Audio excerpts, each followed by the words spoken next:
Hey, what's up everybody? This is Mewth24, and today I thought I'd shift gears for a little bit and do something different. One thing that I enjoy a lot, aside from anime and my Gundam collection and video games and stuff, are comic books, and unless you've been living under a rock for the past decade, you'll know that a lot of comic books are getting the Hollywood treatment. So I thought I'd go ahead and rank my top 5 films based off of comic books, and do know that not all of these are superhero films per se. 4 out of the 5 are, and the last one's kind of, I guess, debatable as its status. But yeah, I'm just going to go ahead and rank my top 5. I'm sure some of you will agree with these choices, others will very much disagree, but these are just my personal 5 picks. So without further ado, number 5. Well, the first X-Men film really kind of got the ball rolling for the more recent slew of superhero films. I really felt that the second one took the formula that the first film laid out and improved upon it in many ways. One major thing it had going for it was the fact that you could really relate to the characters a lot more. You know, in the first one it was kind of like, well, let's take the comic book characters and translate them to the film, but they didn't spend as much time developing them because of the fact that it was limited to, you know, a couple hours worth of film. Whereas with the second one, they delved more into the backstory, particularly of Logan, and it really gave an added level of complexity to the story. I felt like the story in X2 was pretty much a tribute to any fan of the X-Men and of comic books in general, because there were so many characters thrown in there, and they all pretty well mirrored their comic book counterparts, but it wasn't to the point where, you know, X3 throwing in a ridiculous amount of characters and then not having time to flesh any of them out. So I really feel like, even though there were some creative liberties taken with X2, that they really worked to the film's advantage. At number 4, I have Batman Begins, and I'm sure some of you are scratching your heads going, why isn't The Dark Knight here? As much as I did like The Dark Knight, I felt it was a bit overrated, and there were some things that I felt Batman Begins did better than The Dark Knight, and I'll get into that in a minute. But for Batman Begins, I felt it was a really gutsy take for Christopher Nolan to go this darker and grittier route with the film, give it a more realistic feel.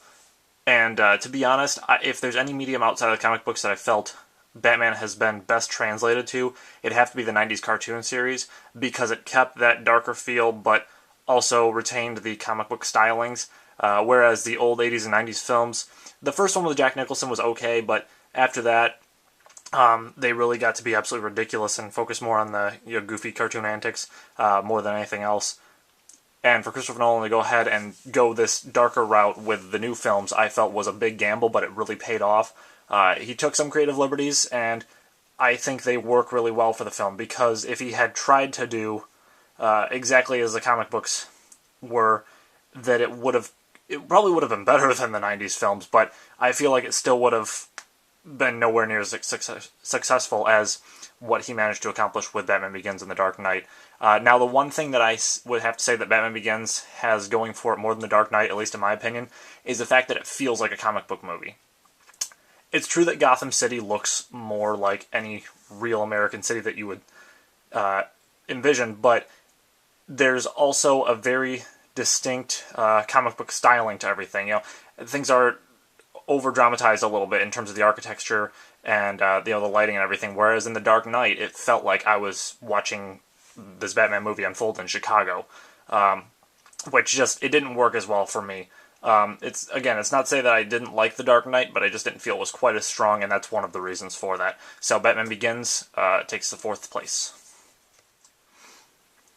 In the number 3 spot, I have Scott Pilgrim vs. the World, and this is probably one of the most, if not the single most, faithful translations of a comic book to a film, and it's kind of debatable as to whether Scott Pilgrim's actually a comic book or not. It's kind of a mix of manga, comic book, graphic novel style, but at any rate, the film did a fantastic job of translating everything from the comics, and to be honest, the comic books, there's not a whole lot to fit into each volume, so they didn't really have to edit and cut a whole lot when they were making the film.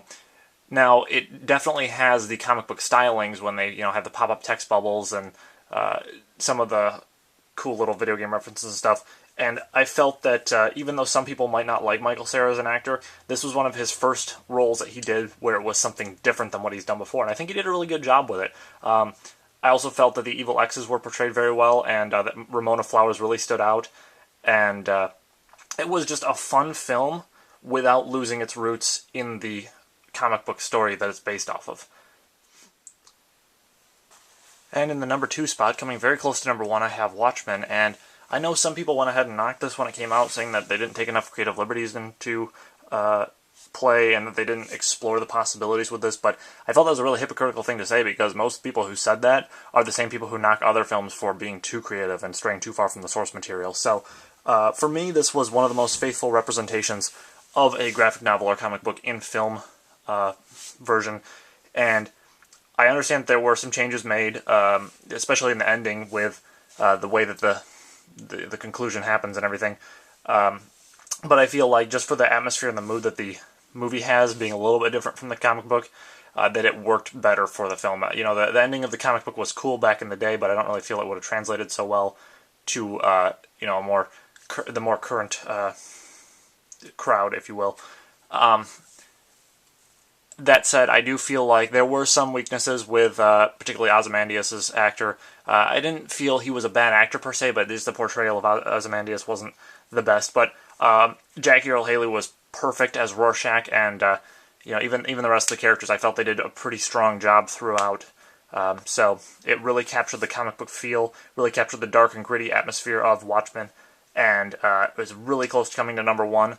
But that spot had to go to the first Spider-Man film, and when I heard they were going to do a Spider-Man film, I was pretty excited about it. I was also a bit skeptical because Spider-Man was one of my favorite superheroes ever, but I feel like they did a good job in catering to all of the different Spider-Man audiences, you know, the original Spider-Man, the Ultimate Spider-Man, Spectacular Spider-Man, just because they combined elements of everything without, you know, straying too far from the core fundamentals of what Spider-Man is.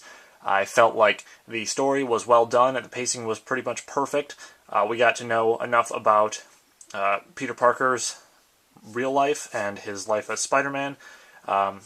We got to see a great portrayal of Peter Parker by Tobey Maguire, great portrayal of Mary Jane by Kirsten Dunst, and a fantastic portrayal of Norman Osborn by William Dafoe. And I felt like the cast definitely was a little bit more comfortable with their roles in the second film, but even so, for the first film, I think they did a really good job. The directing by Sam Raimi was great. You know, even some of the lesser characters, like J.K. Simmons as J. Jonah Jameson, I thought was perfect. And while people will probably remember the third one as being rather disappointing, I can't see any other cast having done the Spider-Man film as well as they did with this original film. But at any rate, that's just my list, so why don't you guys go ahead and leave your top 5 comic book films in the comment section below.